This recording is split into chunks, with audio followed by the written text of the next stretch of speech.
You gotta hand it to him with his verbal goofs. Yippee. The markets were a little yippee. That's good. That's something as a wordsmith that just sticks in your head. That's not really a thing that anyone has ever said before, but you immediately know what he's trying to say. Hello, everybody, and welcome back to Tariff Center. Nice. I mean, Speech Center. That's right, we're backpedaling just like the Trump administration. We'll be diving deep into all the tariff madness and much more. Joining us, as always, is Tim Miller. Tim, we've got a lot to cover, but first off, can you believe it's been exactly a year since we started doing this show?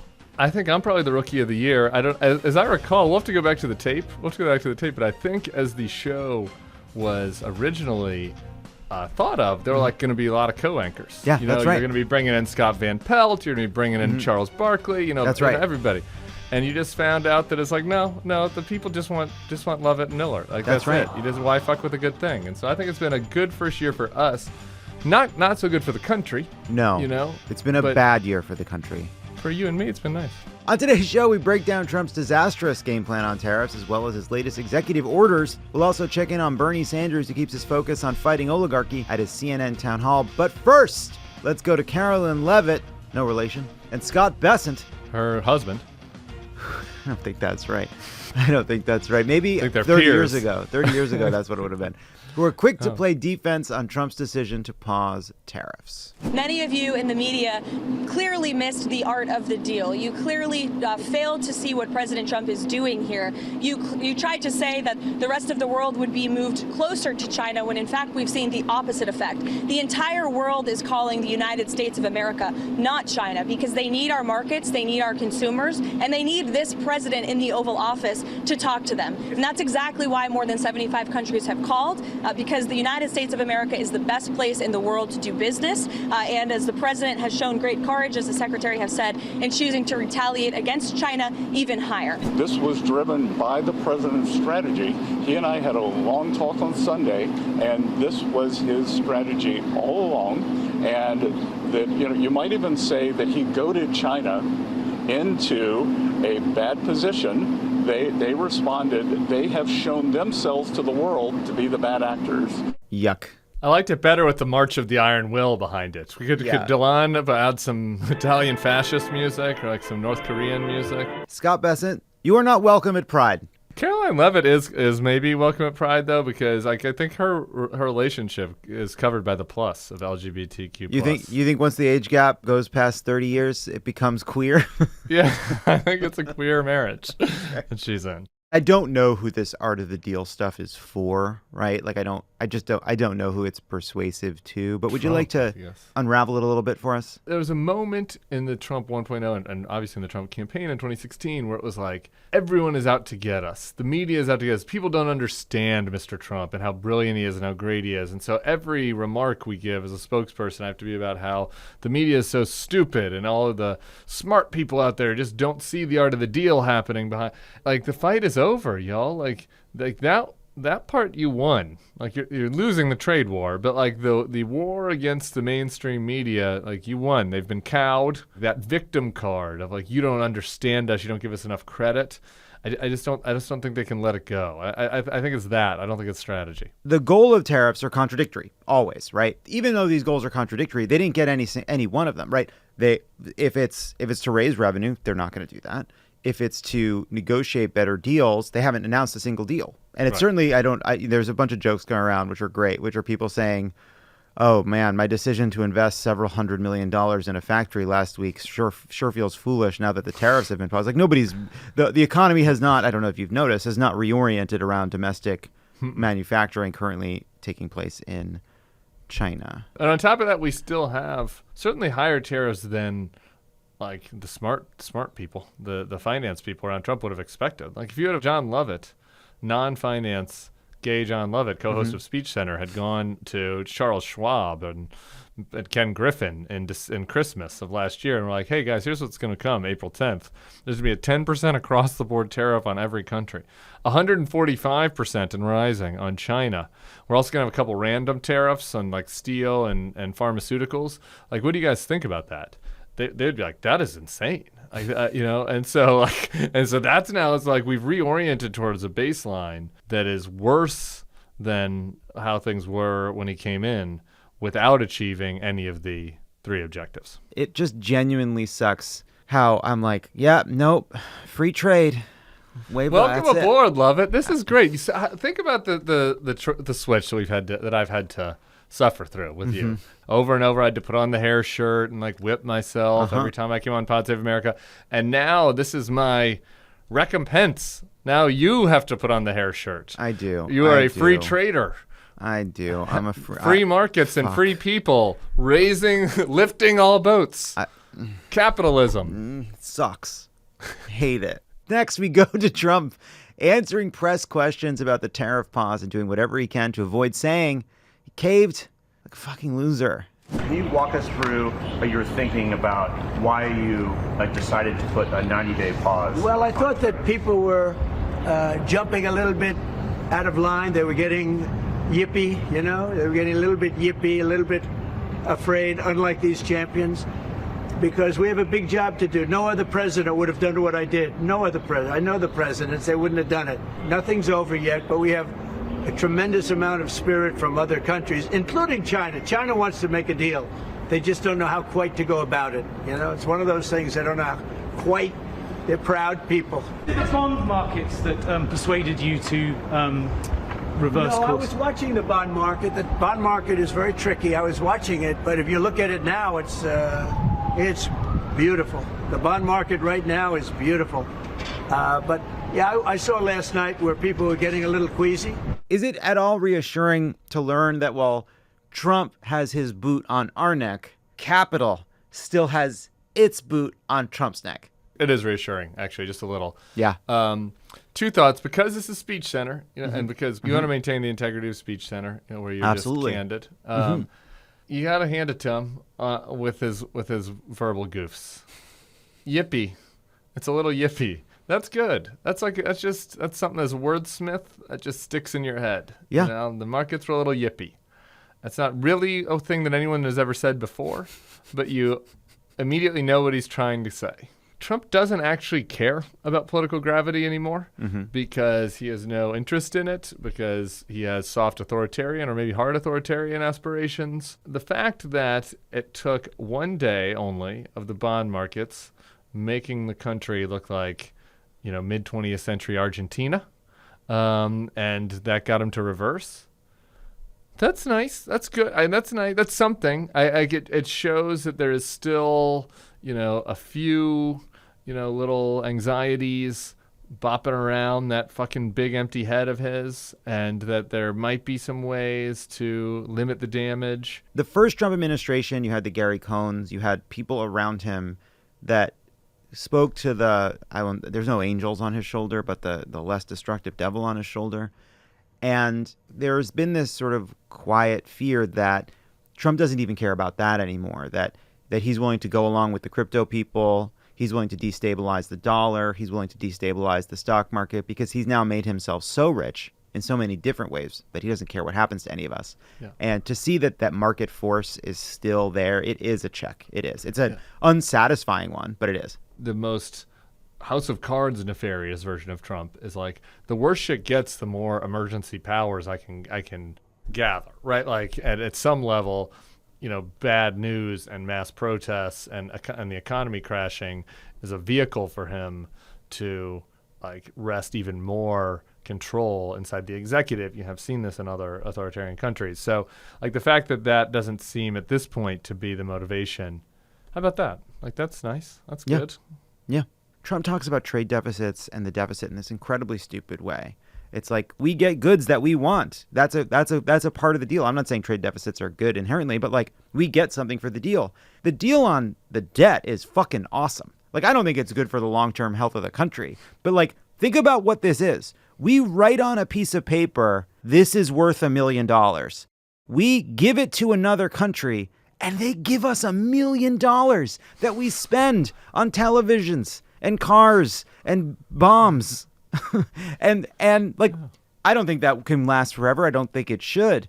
But it's why we can have a trade deficit and an actual deficit for decades and still be the richest country on earth and live this lavish lifestyle. I think it has a lot of downsides. But a deal where we write something on a piece of, literally just write it down, we just print it We say, this is worth $1 million and give it to another country and they give us $1 million. That's fucking awesome. Don't fuck that up. Don't fuck that up. And that's precarious right now. Yeah. That's a precarious deal right now.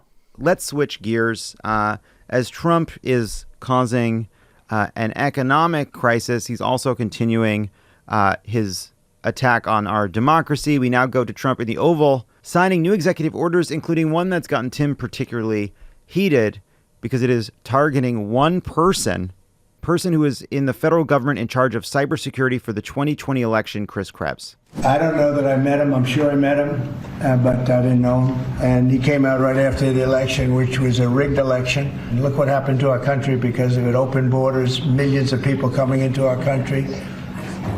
Russia and Ukraine, that would have never happened. October 7th would have never happened. It was proven by so many different ways in so many different forms, from the legislatures not approving to the 51 intelligence agents that worked from all of the different scamming operations. It was a very corrupt election. They used COVID to cheat. And we're going to find out about this guy, too, because this guy's a wise guy. He said, we've been proved this is the most secure election in the history of our country. Now, this was a disaster. What'd you make of it, Tim? Well, it's fucking despicable. No Shakespeare there. He's really struggling to kind of explain the rationale behind this attack. Chris Krebs was a government worker who was hired for his expertise on cybersecurity. It was his job to protect our elections in 2020, make sure that no outside or domestic enemies were able to hack into the machines, to protect everybody's right to have a one vote in a free and fair election. He did his job. He did his job well. It's a government job. It's not a getting a boat job.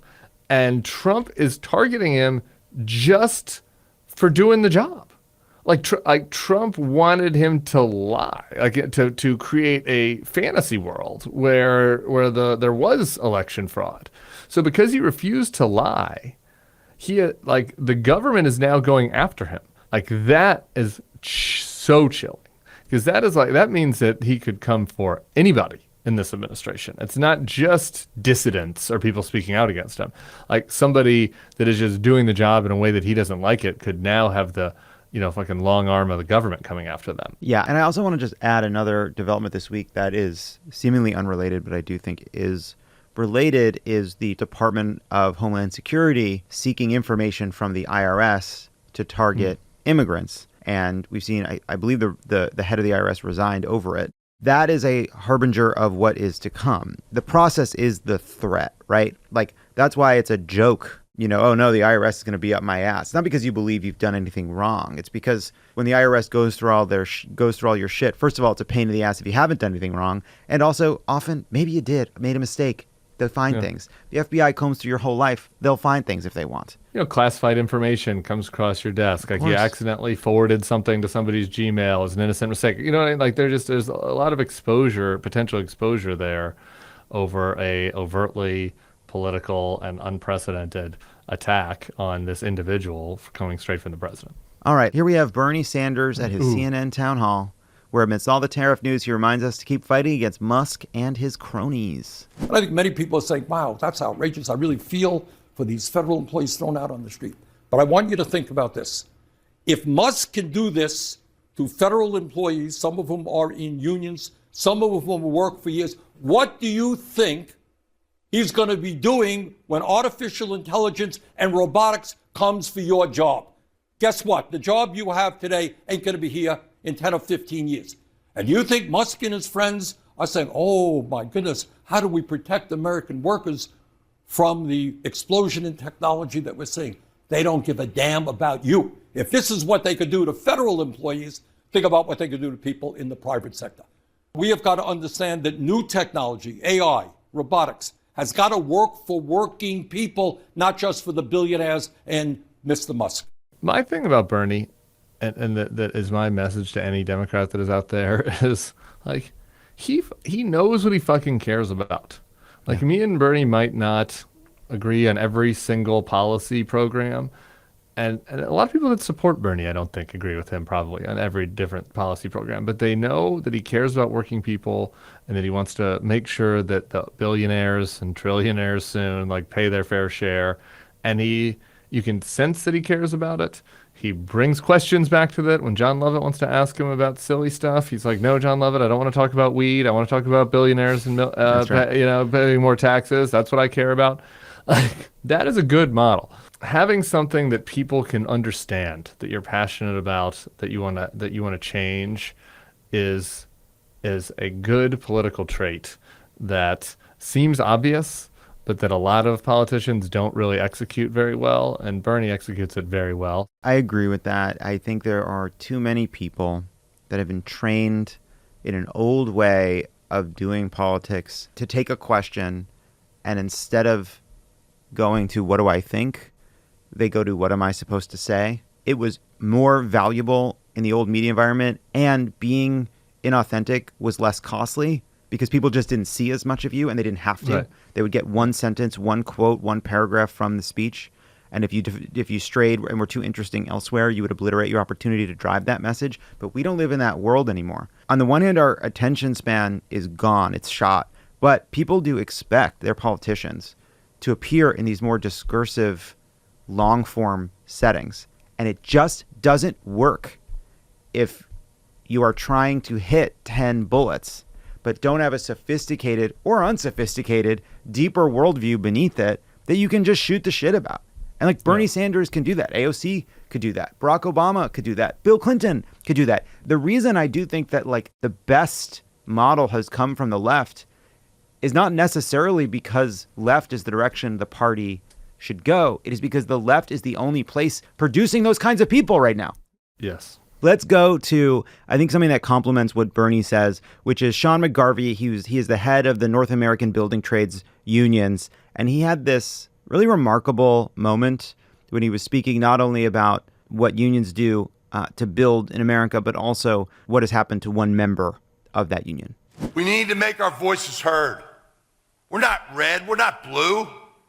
We're the building trades, the backbone of America. We built a $5 billion. You want to build a $5 billion data center? Want more six-figure careers with healthcare, retirement, and no college debt?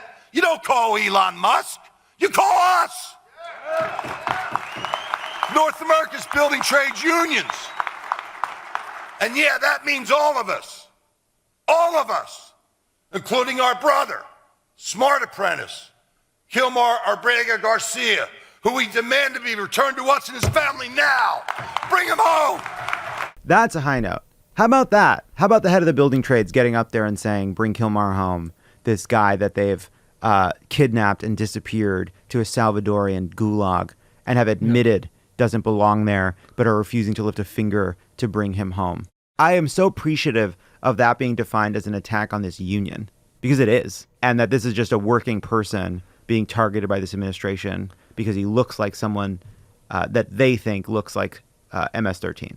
I also like the directness of bring him home. Yeah, is something that some Democratic politicians could learn from, right? Like rather than kind of the pussyfooting around of like, well, we'll see and let's make sure that the rules are followed. It's a nice way to show how you can actually tie together advocacy for immigrants' rights, working people who are here as immigrants, with a message that is whatever, anti-oligarchy, anti-Elon Musk. It's something that I think people struggle with on the left, right? There's a little bit more of, people are good at one or the other.